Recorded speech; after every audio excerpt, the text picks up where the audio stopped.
Alright, hello AP Physics 1 students. It is time for our next lesson. We have just finished up our dynamics unit, and now we're going to be talking about uniform circular motion, which is good because it kind of segues right into it. It's kind of like dynamics, except now we're working with circles instead of straight lines. So, what is uniform circular motion? Uniform circular motion is when an object travels in a circle with a constant speed. Now, notice how I said constant speed instead of constant velocity. That's because, we used to just be working with things that were going in straight lines, therefore the velocity was remaining constant because it was going in the same direction. Now, because it's a circle, it's always changing direction, so we're only going to say constant speed. And the reason it's always changing direction is because of something called a centripetal acceleration. Now, centripetal acceleration is acceleration towards the center of the circle, because centripetal means center seeking. So if the acceleration is constantly going towards the center of the circle, the velocity is always going to be tangent to it, but the speed's going to be constant. And the net force responsible for this acceleration is called centripetal force. Again, center seeking. Notice how in my little diagram over here, the acceleration and the centripetal force are pointed towards the center, the velocity is tangent. Alright, and because we're working with circles, our formulas are going to be a bit different. So here you'll see our centripetal acceleration, denoted a sub c, is going to be equal to our speed squared divided by our radius of the circle. Now, I know that the speed is denoted as v in this, but just bear with me. We're not taking into consideration the direction, so just keep that in mind. And for our centripetal force, it's going to be the same, force equals mass times acceleration, except remember that we are using our centripetal acceleration for this. Alright, let's go ahead and get to our first example. So, an object of mass 5 kilograms moves at a constant speed of 6 meters per second around a path of radius 2 meters. Find the object's acceleration and the net force responsible for this motion. Alright, we're going to go ahead and do that right over here. So, we know that our mass is equal to 5 kilograms, our speed is equal to 6, and our radius is equal to 2. Now we're going to be using two formulas in this, and we're going to start by using our centripetal acceleration equals velocity squared over radius. So, if that's the case, our velocity is 6, so we're going to do 6 squared over our radius of 2. So we're going to 6 squared is equal to 36 over 2 equals 18 meters per second squared. Alright? And we're also, now we have to find out the net force responsible for this motion. So we know that our force equals our mass times acceleration.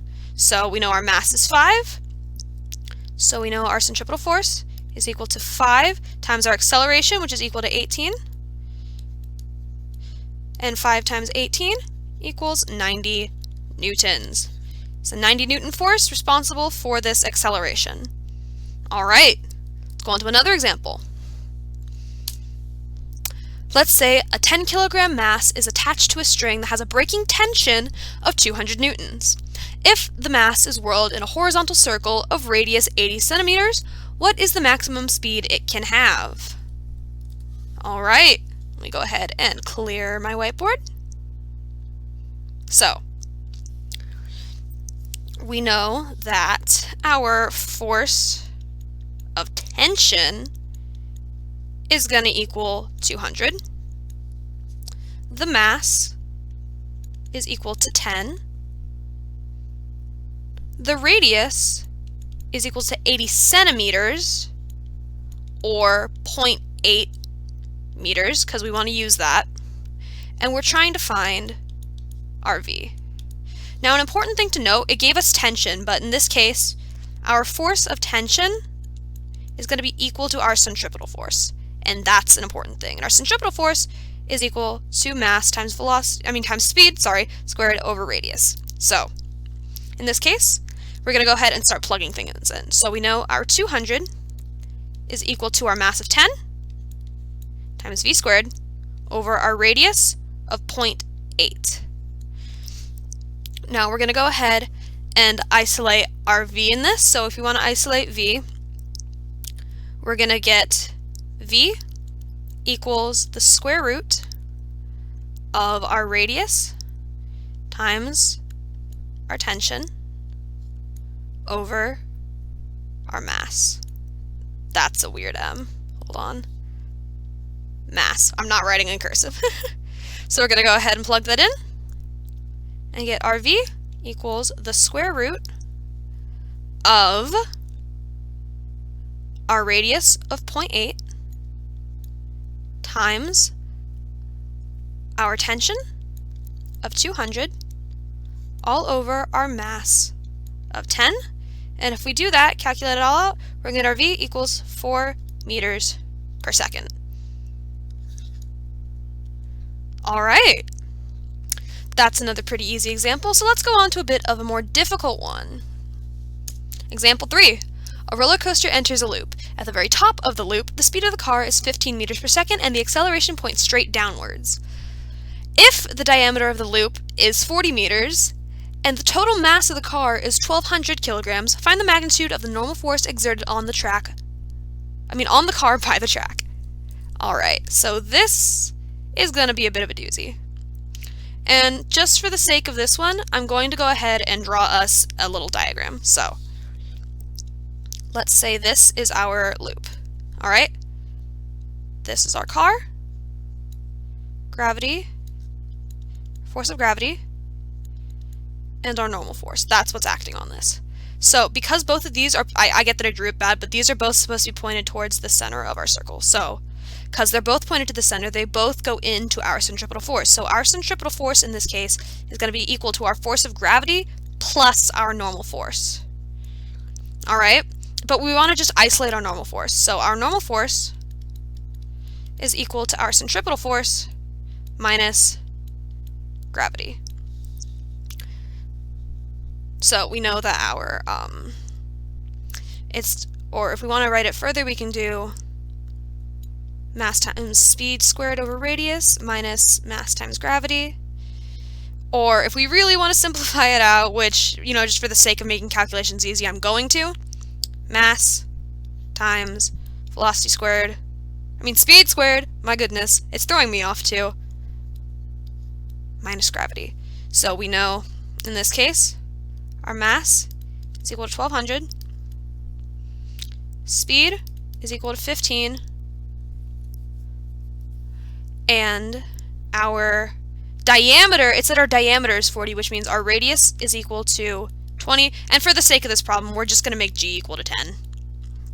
So we can go ahead and plug it into this. So our normal force is equal to 1,200 times 15 squared over a radius of 20 minus 10.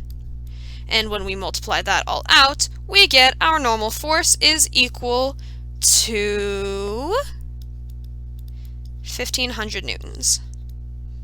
Alright? You see how we manipulated this? Because these are both pointed towards the center. These are both components of our centripetal force. Alright? And now we're going to move on to our last example. How would this normal force change if the car was at the bottom of the loop instead? Alright? So our little diagram is going to look a bit different, and I will show you that in just a moment. Alright? So our diagram is going to look a bit different. Okay, so our cart's going to be here. Our normal force is going to be pointing up, but our gravity is still pointed down because that's how gravity works. Now, in this case, our centripetal force was equal, is going to be, brain fart. Our centripetal force is going to equal our normal force minus the force of gravity. And if we want to isolate our normal force, we get normal force equals centripetal force plus the force of gravity. Alright, once again, mass equals 1,200, speed equals 15, and radius equals 20. So F of normal equals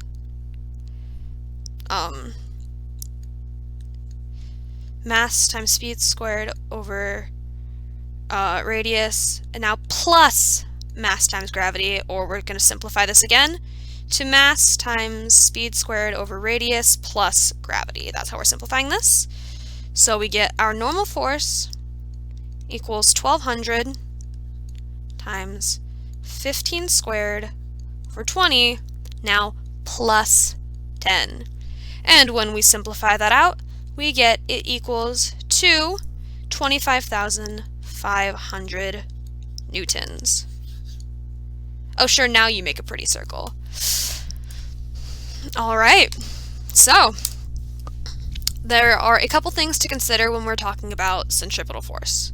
What is causing that force? So we saw an example with tension, we saw an example with gravity, we saw it with normal force.